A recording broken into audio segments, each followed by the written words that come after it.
En 1794, dans l'ombre glacée de la guillotine, Maximilien Robespierre affrontait ses dernières heures. Le cliquetis des chaînes résonne dans les cachots humides de la conciergerie. L'odeur âcre de la fumée et du sang flotte dans l'air.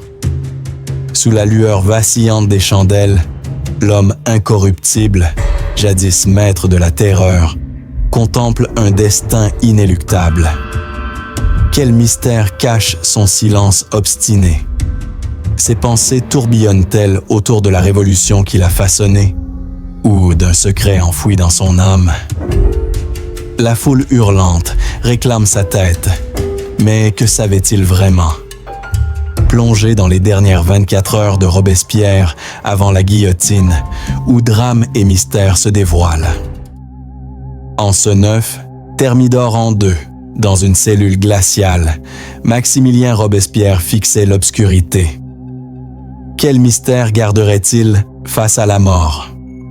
Envisionnez-vous dans les ruelles tortueuses de Paris, où l'odeur âcre de la poudre et du pain rance flotte dans l'air matinal. Les cloches de Saint-Germain-des-Prés, lourdes et graves, annoncent une aube lourde de présages. Dans une cellule étroite de la conciergerie, une chandelle vacillante projette des ombres mouvantes sur les murs de pierre suintant d'humidité. Maximilien Robespierre, jadis l'âme de la Révolution, n'est plus qu'un homme brisé, le visage marqué par une blessure sanglante à la mâchoire. Le 27 juillet 1794, après son arrestation dramatique à la Convention, l'homme incorruptible se tient au bord du précipice. Pourquoi ce silence obstiné? Les mémoires de Madame Roland, écrits depuis sa propre cellule, décrivent Robespierre comme un homme consumé par ses idéaux, incapable de plier. Son arrestation, orchestrée par ses anciens alliés, marque l'effondrement de la terreur qu'il a lui-même façonnée. Selon les archives parlementaires, son dernier discours, inachevé, a semé la panique parmi les conventionnels, qui voyaient en lui un tyran prêt à purger encore. Il parlait de vertu, mais ses mots étaient des lames, note un témoin anonyme. Dans l'obscurité de sa cellule, Robespierre semble confronté à une vérité cruelle. La Révolution, qu'il a servie avec une ferveur presque religieuse, l'a trahi. L'odeur de moisi et de cire fondue envahit l'espace confiné. Les chaînes à ses poignets cliquettent doucement à chaque mouvement, un rappel sinistre de sa captivité. Dehors, Paris s'éveille dans un tumulte de cris et de roulements de charrettes. La lumière pâle de l'aube, filtrée par une fenêtre grillagée, éclaire à peine son visage émacié. Ses yeux, jadis perçants, semblent perdus dans un abîme de pensée. Une analyse psychologique moderne pourrait interpréter son mutisme comme un signe de choc traumatique, peut-être mêlé de mélancolie. Était-il accablé par le poids des milliers d'exécutions qu'il avait ordonnées? Les visages de Danton, de Desmoulins, ou même de Marie-Antoinette, tous envoyés à la guillotine sous son influence. Hantait-il ses nuits? Envisionnez-vous à ses côtés, entendant le grincement des portes de fer, sentant l'humidité glaciale qui s'infiltre dans les eaux. La conciergerie, avec ses couloirs labyrinthiques et ses murs épais, est un tombeau vivant. Les gardiens, échangeant des murmures nerveux, parlent d'une foule amassée sur la place de Grève, avide de voir tomber la tête de l'homme incorruptible. Pourtant, Robespierre reste impassible. Les mémoires de Charlotte Robespierre, sa sœur, rapportent qu'il croyait encore, même dans ses derniers instants, en la pureté de sa cause. Maximilien voyait la République comme une divinité à défendre, écrit-elle. Mais dans cette cellule, où chaque goutte d'eau tombant du plafond résonne comme un glas, sa foi vacille-t-elle? Son silence intrigue les gardiens. L'un d'eux, dans un rapport cité par les Archives nationales, note que Robespierre refuse de répondre aux questions, même les plus banales. Ce mutisme, Est-il un acte de défi ou une capitulation intérieure? Une hypothèse médicale suggère que la blessure à sa mâchoire, peut-être causée par un coup de pistolet lors de son arrestation, pourrait avoir aggravé son état. La douleur physique, combinée à l'épuisement mental, aurait pu plonger Robespierre dans un état de stupeur. Pourtant, son regard reste vif, comme s'il scrutait un horizon que nul autre ne peut voir. Envisionnez-vous marchant dans les rues de Paris, où l'odeur du sang séché se mêle à celle des fleurs fanées vendues par les marchandes. Les affiches plaçardées sur les murs dénoncent Robespierre comme un despote, mais dans l'ombre, ses partisans, les derniers jacobins, murmurent encore son nom avec reverence. Était-il un monstre ou un visionnaire incompris? Une rumeur circule parmi les gardiens. Une lettre, trouvée dans sa poche lors de son arrestation, pourrait contenir un secret explosif. Que révélait-elle? Était-ce une confession, un ultime appel à la postérité ou une accusation contre ses ennemis? Le vent siffle à travers les barreaux, portant avec lui l'écho des cris de la foule. La lumière de l'aube, d'un gris pâle, semble hésiter à pénétrer la cellule, comme si elle craignait de révéler les pensées de cet homme au destin brisé. Robespierre, immobile, serre un morceau de tissu contre sa blessure. Chaque goutte de sang qui tombe sur le sol de pierre semble sceller son sort. Pourtant, dans ce silence oppressant, une question persiste. Regrettait-il la terreur qu'il avait déchaînée? Mais un complot caché allait bientôt ébranler son âme.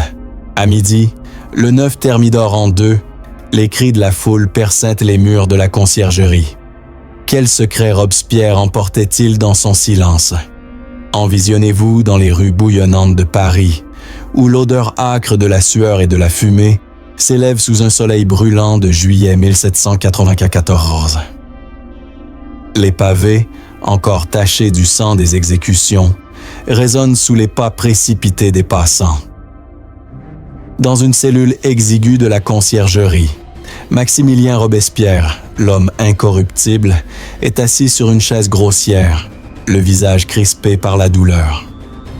Sa mâchoire blessée, peut-être par un coup de pistolet lors de son arrestation la veille, saigne abondamment, tachant le linge qu'il presse contre sa peau. Les chaînes à ses poignets cliquettent doucement, comme un écho moqueur de sa chute. Pourquoi reste-t-il muet face à son destin? Les mémoires de Charlotte Robespierre, sa sœur dévouée, décrivent un homme dont la foi en la République était absolue. Maximilien voyait dans la Révolution une mission divine, mais il était aveuglé par sa propre rigueur. À midi, la chaleur oppressante de Thermidor s'infiltre même dans les cachots, où l'odeur de moisi se mêle à celle de la cire fondue des chandelles. La lumière crue, filtrée par une fenêtre étroite, éclaire à peine les murs de pierre, noircis par l'humidité. Dehors, les clameurs de la foule, massées sur la place de Grève, montent en un crescendo terrifiant. « À la guillotine !» hurle-t-il, avide de voir tomber celui qui, hier encore, décidait du sort de milliers d'âmes. Robespierre, jadis maître de la terreur, semble désormais prisonnier de ses propres contradictions. Selon les archives parlementaires, son arrestation, le 9 Thermidor, fut un chaos orchestré par ses anciens alliés, terrifiés par ses discours enflammés contre les ennemis de la République.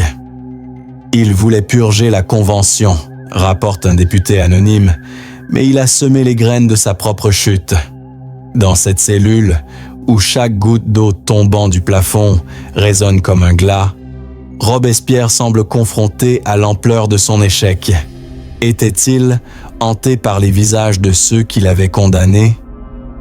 Envisionnez-vous à ses côtés, entendant le grincement des portes de fer et le murmure inquiet des gardiens.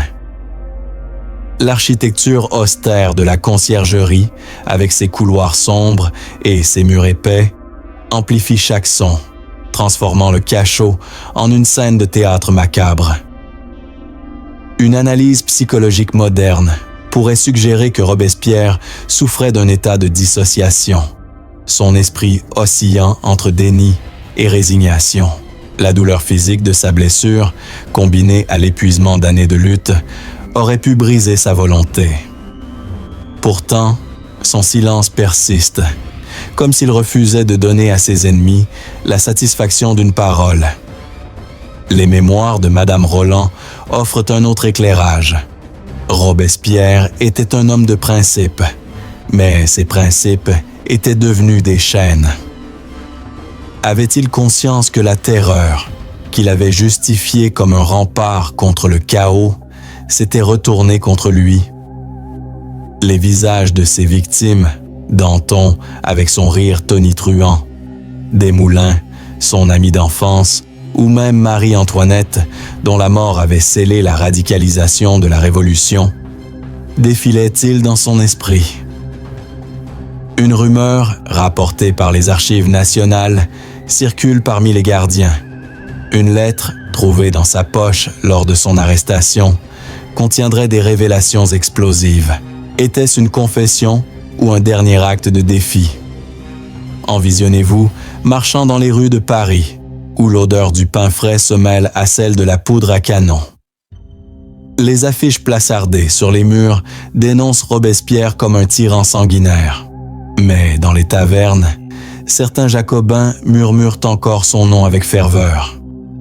Était-il un monstre ou un martyr incompris? Les gardiens, nerveux, échangent des regards furtifs. L'un d'eux, dans un rapport cité par les archives, note que Robespierre a fixé un point invisible pendant des heures, comme s'il conversait avec des spectres. Une hypothèse médicale propose que la blessure à sa mâchoire, potentiellement infectée, aurait pu provoquer une fièvre délirante, amplifiant ses tourments intérieurs. Le vent siffle à travers les barreaux, portant l'écho des cloches lointaines et des cris de la foule. La lumière de midi, d'un jaune ardent, contraste avec l'obscurité oppressante de la cellule. Robespierre, immobile, semble plongé dans une méditation profonde. Regrettait-il la terreur qui l'avait déchaîné? Ou croyait-il encore, contre toute logique, que la postérité le jugerait comme un héros? Les mémoires de Charlotte. Robespierre laisse entrevoir un homme déchiré. Il parlait de vertu, mais il vivait dans la peur d'être trahi. Cette peur, omniprésente dans les derniers mois de sa vie, avait transformé ses alliés en ennemis. Soudain, un bruit sec interrompt le silence. Le claquement d'une porte au bout du couloir. Des pas lourds approchent, accompagnés du tintement métallique des clés. Un gardien entre, portant un plateau de pain rassis et d'eau trouble. Robespierre ne bouge pas, son regard fixé sur l'ombre dansante projetée par la chandelle. Que voyait-il dans cette obscurité? Une vision de la République idéale qu'il avait rêvée, ou le spectre de sa propre mort? Le gardien, mal à l'aise, murmure quelque chose à propos d'une audience imminente devant le tribunal révolutionnaire. Mais Robespierre reste muet, comme si les mots eux-mêmes étaient devenus inutiles. Envisionnez-vous dans la cour de la conciergerie, où l'odeur de la paille humide et des chevaux se mêle à celle du sang séché. Les charrettes, prêtes à transporter les condamnés vers la guillotine, grincent sous le poids de leur funeste cargaison. La foule, massée au-delà des murs, scande des insultes, mais certains, dans l'ombre, pleurent la chute de l'homme incorruptible. Une question persiste. Pourquoi ce silence? Était-ce un acte de résistance, une ultime affirmation de sa dignité, ou la marque d'un esprit brisé par le poids de ses propres choix? Les heures s'égrènent, chaque minute rapprochant Robespierre de la lame fatale. Les archives nationales rapportent que, dans les derniers instants, il refusa de parler à ses geôliers, même lorsqu'ils le pressèrent de questions. Ce mutisme, loin d'être une faiblesse, semble être un choix. Une vérité cachée. Se dissimule-t-elle derrière ce silence? La lettre mystérieuse, toujours introuvable, alimente les spéculations. Contenait-elle une accusation contre ses ennemis, un testament pour la postérité ou un aveu de ses propres doutes? Le vent, plus fort à présent, fait vaciller la flamme de la chandelle, plongeant la cellule dans une semi-obscurité. Une révélation inattendue allait bientôt ébranler les murs de la conciergerie. En cet après-midi du 9, Thermidor en 2, Robespierre entendait-il les voix des condamnés dans l'ombre? Quel mystère pesait sur son âme? Envisionnez-vous dans les couloirs sombres de la conciergerie, où l'odeur rance de la paille humide se mêle à celle de la sueur aigre des prisonniers. Le soleil de l'après-midi, filtré par les barreaux épais, projette des raies de lumière poussiéreuse sur les murs de pierre. Les cloches de Notre-Dame, lointaines et funèbres, résonnent comme un requiem pour une révolution agonisante. Maximilien Robespierre, l'homme incorruptible, est assis, immobile, dans sa cellule exiguë. Sa mâchoire blessée, toujours douloureuse, saigne à travers le linge qu'il serre convulsivement. Les chaînes à ses poignets tintent doucement, un rappel incessant de sa captivité. Pourquoi ce silence face à l'inéluctable? Les mémoires de Madame Roland, écrits dans l'ombre de la guillotine, dépeignent Robespierre comme un homme dévoré par une idée fixe, la pureté de la République.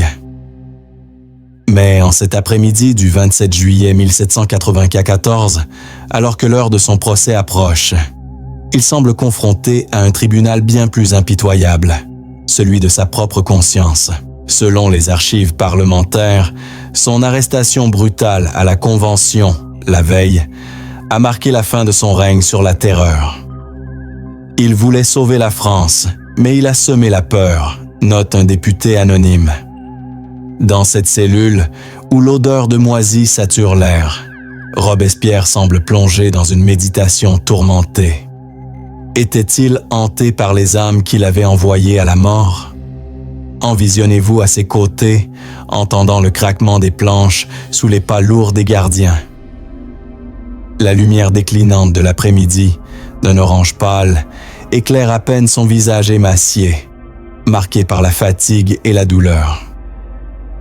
Une analyse psychologique moderne pourrait diagnostiquer un état de stress post-traumatique, exacerbé par la blessure à sa mâchoire, potentiellement infectée.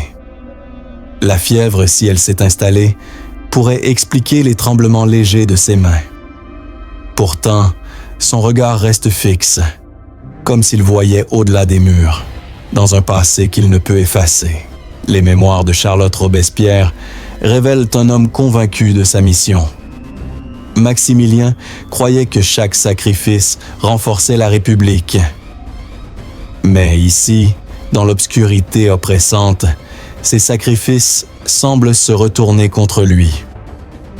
Les bruits de la ville parviennent étouffer. Le roulement des charrettes, les cris des marchands et les hurlements d'une foule assoiffée de vengeance. Dehors, Paris est un chaudron bouillonnant, où l'odeur du sang séché se mêle à celle des fleurs fanées, vendues au coin des rues. Les affiches placardées sur les murs dénoncent Robespierre comme un despote. Mais dans les ruelles, certains jacobins murmurent encore son nom avec une ferveur quasi religieuse.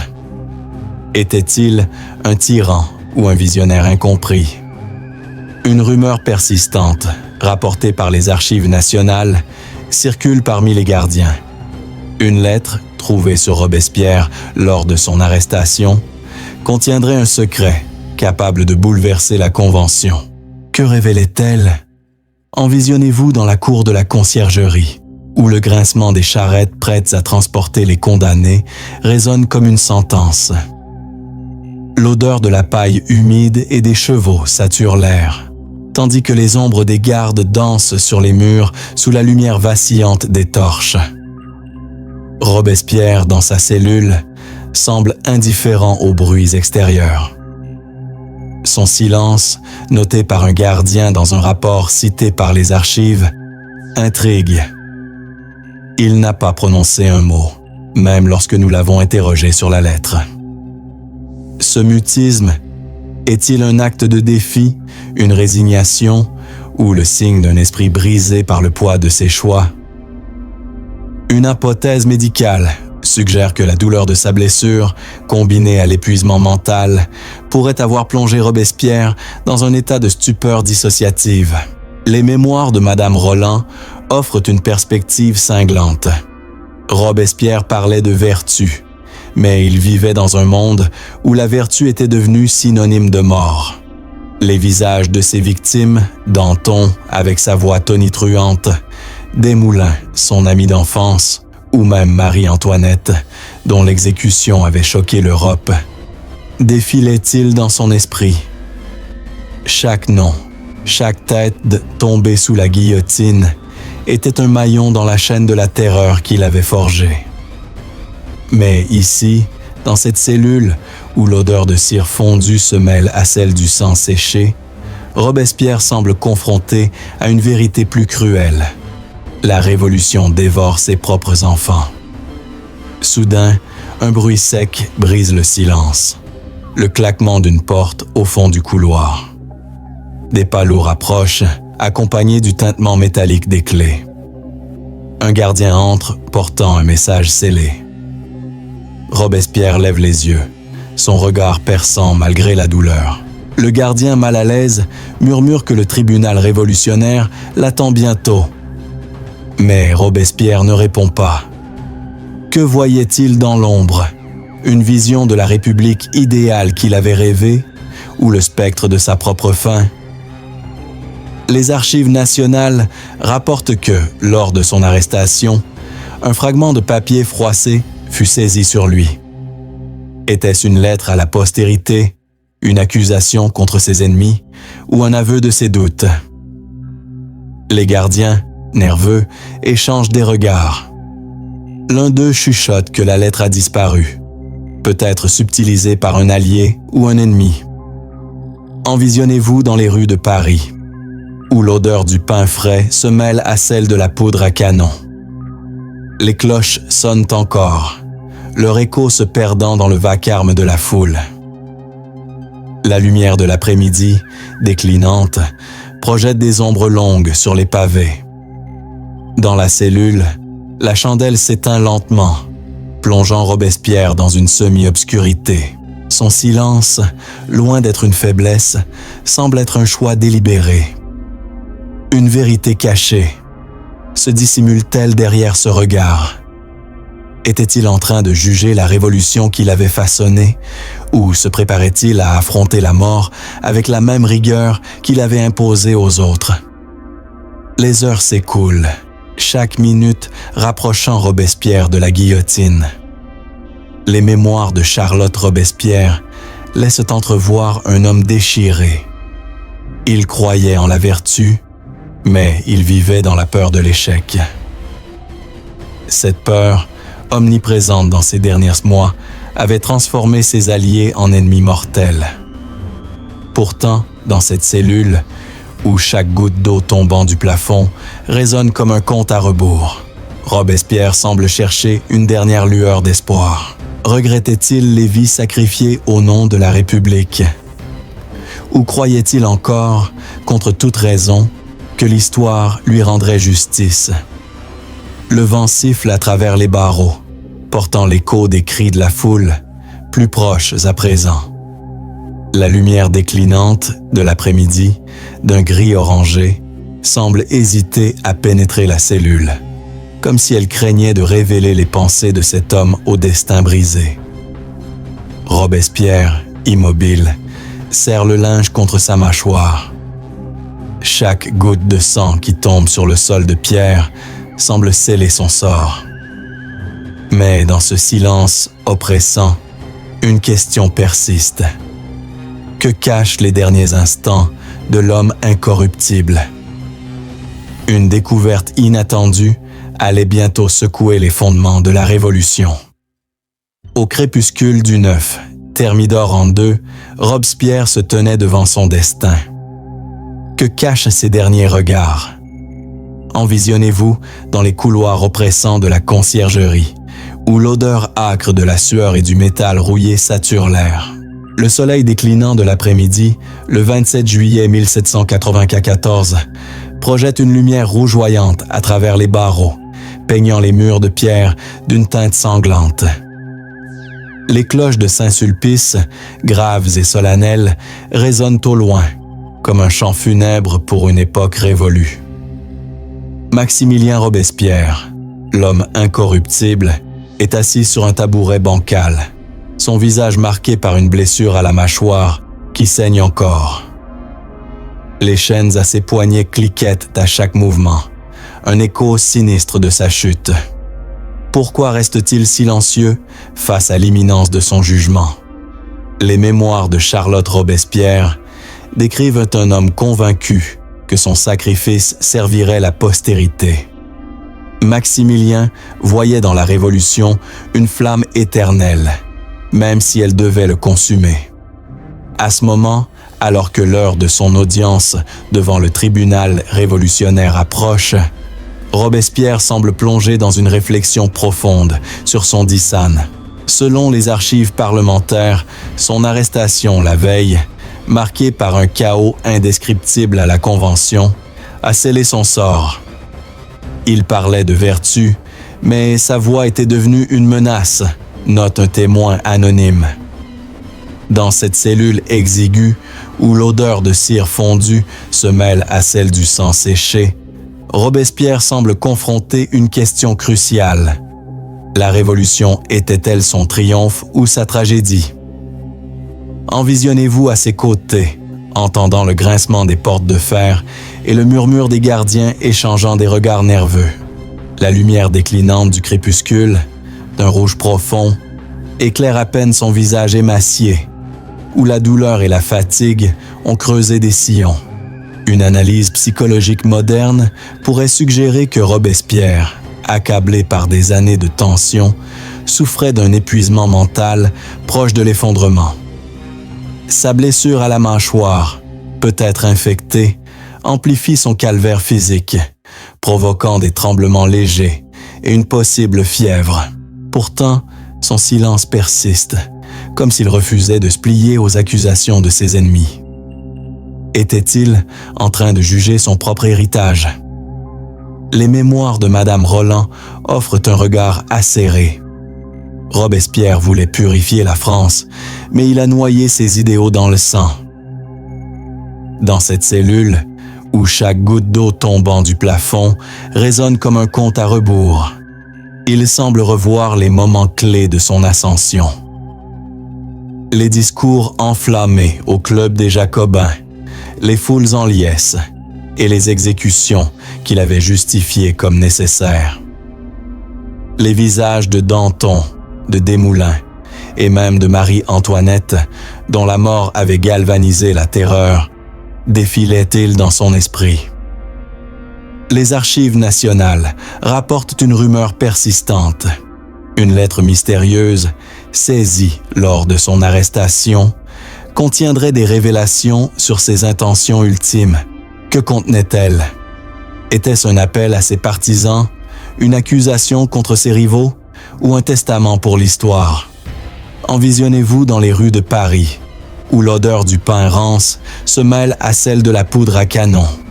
Les affiches placardées sur les murs dénoncent Robespierre comme un tyran. Mais dans les tavernes, certains murmurent encore qu'il était le dernier rempart contre le chaos.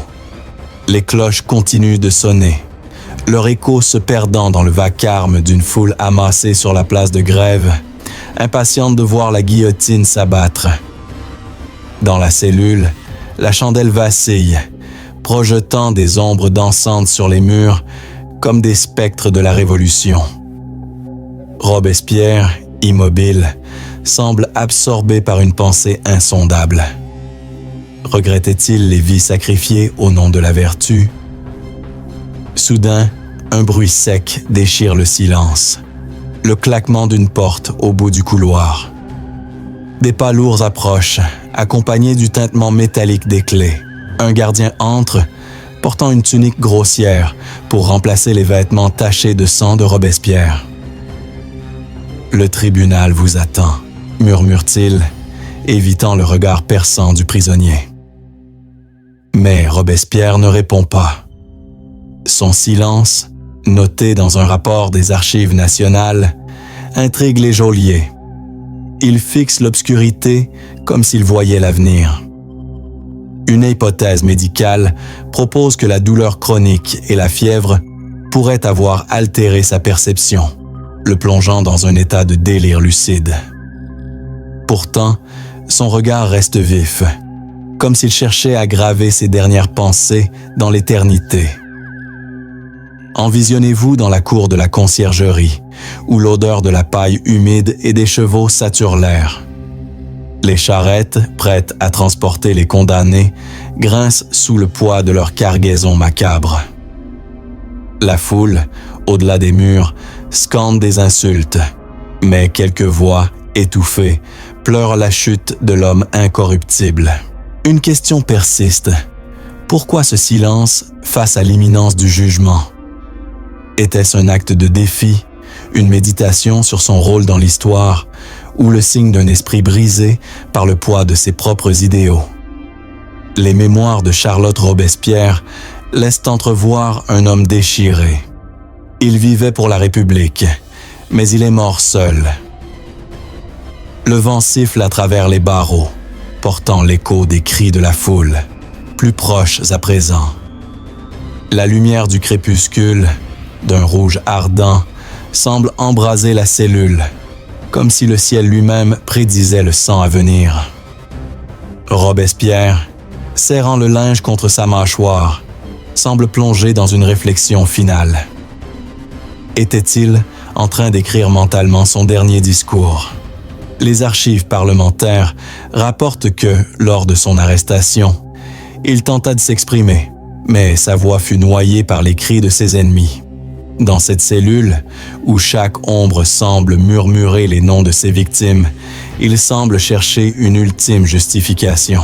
Les gardiens, nerveux, chuchotent à propos de la lettre disparue.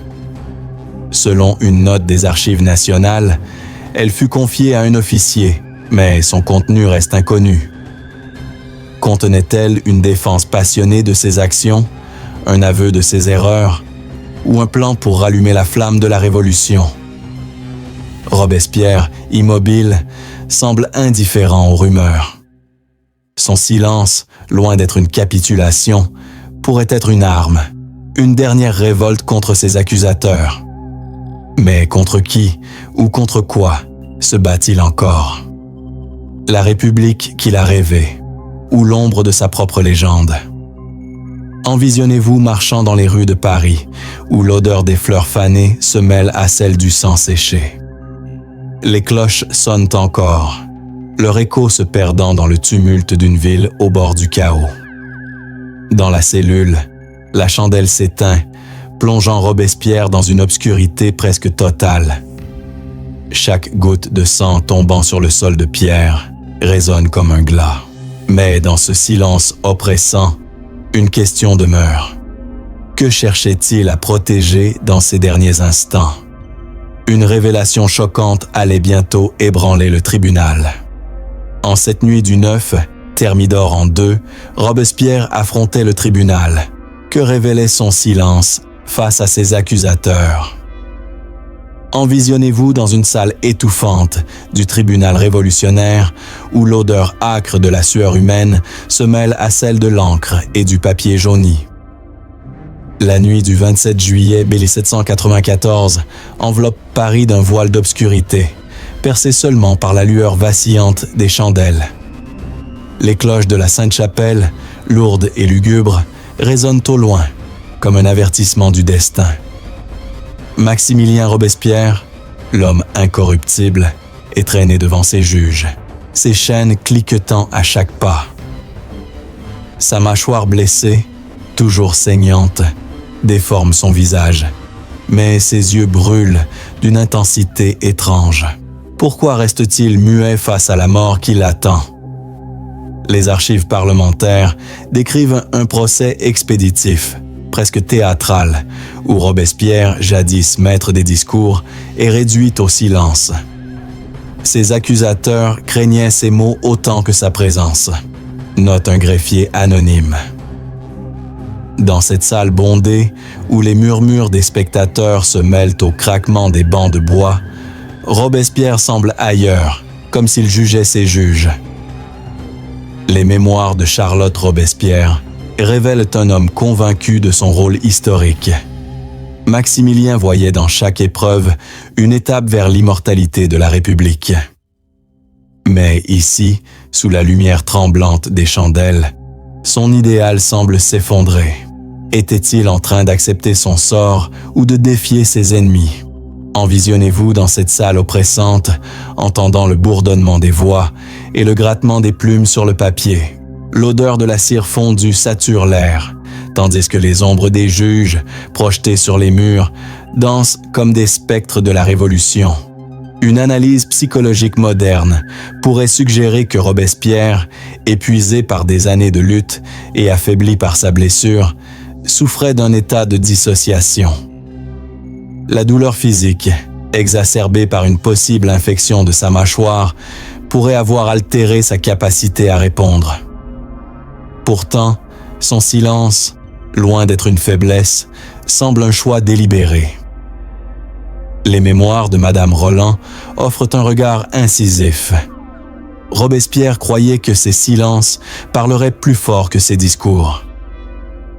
Les accusations pleuvent, trahison, tyrannie, complot contre la Convention. Chaque mot des juges, prononcé avec une ferveur vengeresse, résonne comme un coup de marteau. Mais Robespierre reste impassible, son regard fixé sur un point invisible. Était-il hanté par les visages de ses victimes? Danton, avec son rire tonitruant, Desmoulins, son ami d'enfance, ou Marie-Antoinette, dont la mort avait scellé la radicalisation de la terreur, défilaient-ils dans son esprit? Selon les archives nationales, une rumeur persistante circule. Une lettre, saisie lors de son arrestation, aurait été détruite avant le procès. Que contenait-elle? Une défense de ses actions, un appel à la postérité ou une accusation contre ceux qui l'ont trahi? Envisionnez-vous dans les rues de Paris, où l'odeur du sang séché se mêle à celle des fleurs fanées vendues par les marchandes. Les cloches continuent de sonner, leur écho se perdant dans les cris d'une foule massée autour du palais de justice, avide de vengeance. Dans la salle du tribunal, la lumière des chandelles vacille, projetant des ombres mouvantes sur le visage émacié de Robespierre. Son silence intrigue les spectateurs.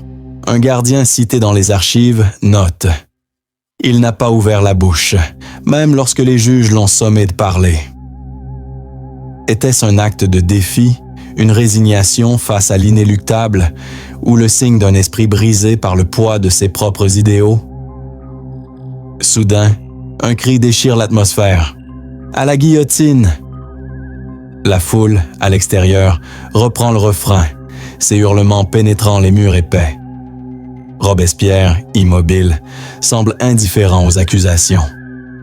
Une hypothèse médicale propose que la fièvre provoquée par l'infection de sa blessure aurait pu plonger Robespierre dans un état de délire lucide, où ses pensées oscillaient entre réalité et vision. Pourtant, son regard reste vif, comme s'il cherchait à graver son image dans l'histoire. Que voyait-il dans cette obscurité? Une république idéale, purifiée par le sang ou le spectre de sa propre fin. Envisionnez-vous dans la cour de la conciergerie, où l'odeur de la paille humide et des chevaux sature l'air. Les charrettes, prêtes à transporter les condamnés, grincent sous le poids de leur cargaison funeste. Les gardiens, nerveux, échangent des murmures à propos de la lettre disparue. Selon une note des archives nationales, elle fut remise à un officier, mais son contenu reste un mystère. Contenait-elle un plan pour rallumer la Révolution? une confession de ses doutes ou une accusation contre ses anciens alliés. Robespierre, debout face au juge, semble indifférent aux spéculations. Son silence était-il une dernière arme contre ses ennemis? Le procès, une formalité brutale, s'achève rapidement. Les juges, pressés de clore cette page de la Révolution, prononcent la sentence, la mort. Les archives parlementaires rapportent que Robespierre ne broncha pas, son regard fixé sur l'horizon. Les mémoires de Charlotte Robespierre laissent entrevoir un homme qui, même dans la défaite, croyait en sa cause. Il disait que l'histoire jugerait ses actes. Mais dans cette salle, où chaque mot des juges résonne comme un glas, Robespierre semble confronté à une vérité cruelle. La Révolution dévore ses propres enfants. Envisionnez-vous marchant dans les rues de Paris, où l'odeur du pain rance se mêle à celle de la poudre à canon.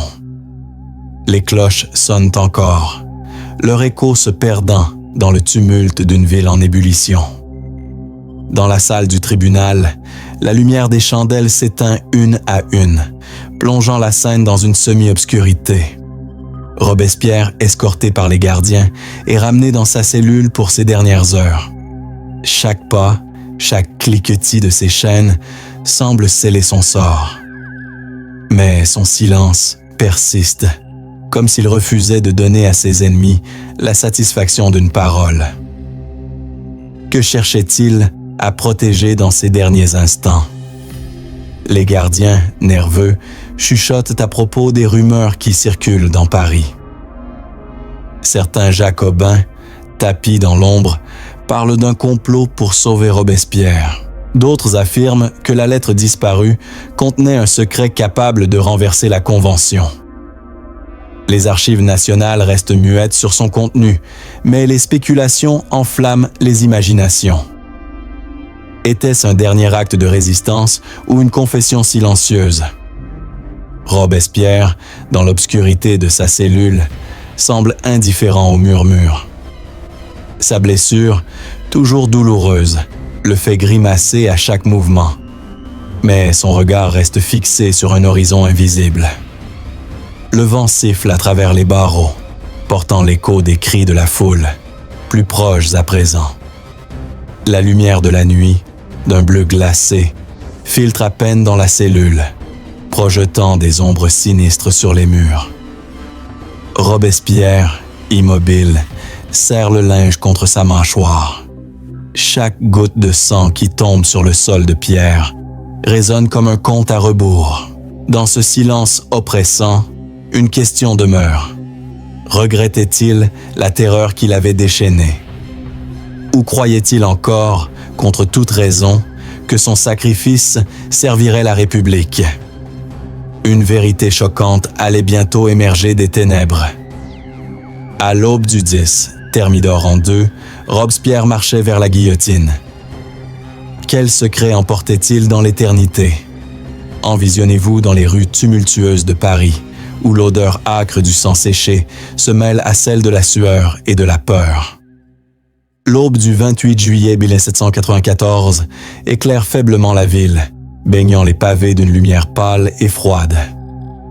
Les cloches de Notre-Dame, solennelles et implacables, résonnent comme un glas final. Maximilien Robespierre, l'homme incorruptible, est tiré de sa cellule dans la conciergerie, ses chaînes cliquetant à chaque pas hésitant. Sa mâchoire blessée, toujours saignante, déforme son visage, mais ses yeux brillent d'une étrange lueur, comme s'il défiait la mort elle-même.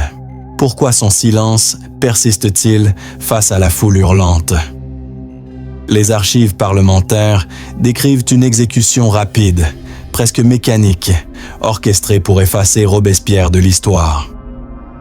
La foule l'a accueilli avec des cris de haine, mais certains pleuraient en secret, note un témoin anonyme. Escorté par des gardes, Robespierre avance vers la charrette qui le mènera à la place de la Révolution. L'odeur de la paille humide et des chevaux sature l'air, tandis que le grincement des roues sur les pavés résonne comme une marche funèbre. Les mémoires de Charlotte Robespierre révèlent un homme qui, même dans ses derniers instants, croyait en sa cause. Maximilien disait que la mort n'était qu'un passage vers la vérité. Mais ici, sous le ciel gris de Thermidor, cette vérité semble s'effilocher. Était-il prêt à affronter la lame ou hanté par ses propres démons? Envisionnez-vous dans la cour de la conciergerie, où la lumière blafarde de l'aube projette des ombres longues sur les murs de pierre. Les gardiens, nerveux, échangent des regards furtifs, murmurant à propos de la lettre mystérieuse saisie lors de son arrestation.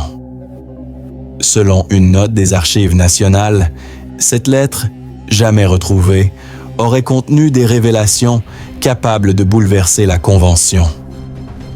Était-ce une confession, un appel à la postérité ou une accusation contre ses ennemis? Robespierre, traîné vers la charrette, reste muet, son regard fixé sur un horizon invisible.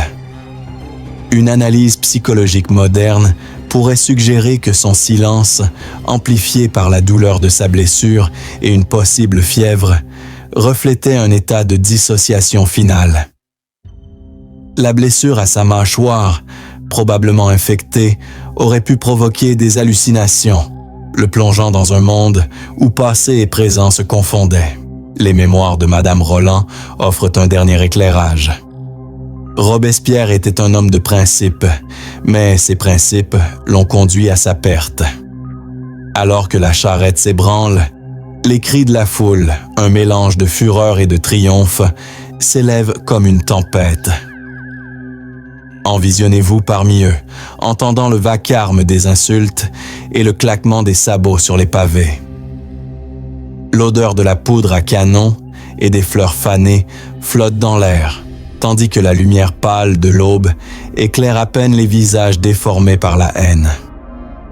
Robespierre, debout dans la charrette, semble indifférent aux injures. Que voyait-il dans cette multitude?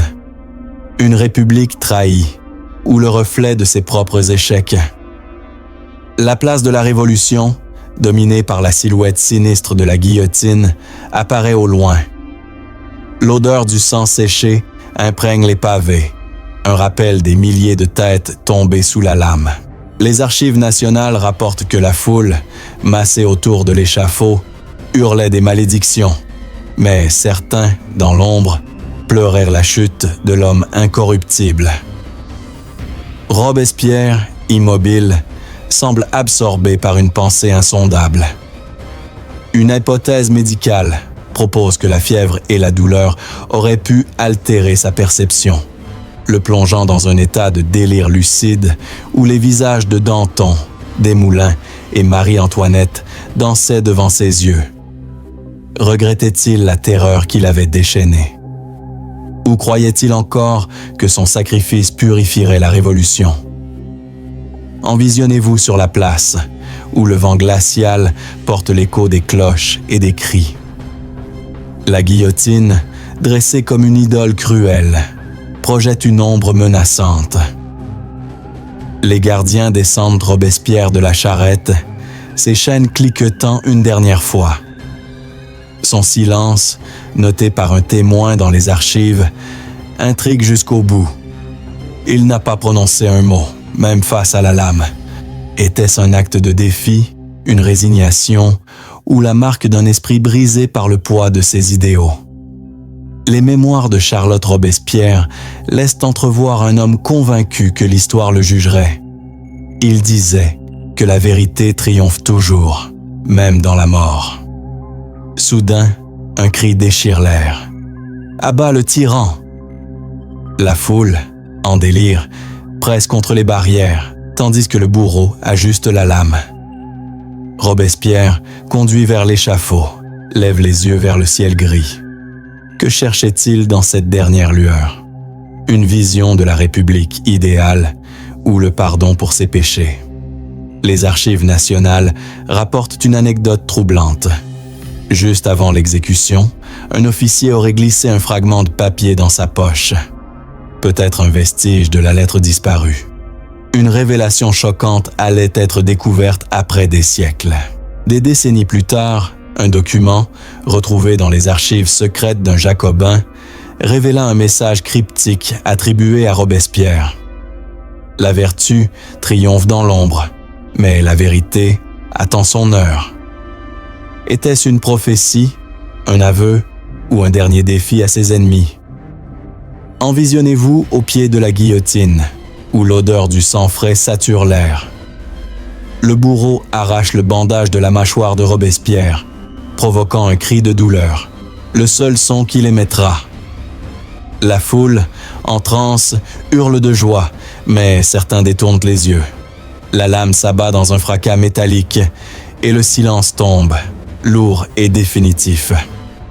La tête de l'homme incorruptible roule sur les pavés. La révolution, qui l'avait porté à bout de bras, venait de le dévorer. Mais dans ce silence final, une question persiste. Quel secret a-t-il emporté dans la mort? Si ce récit vous a captivé, découvrez d'autres mystères historiques en vous abonnant et en partageant vos réflexions.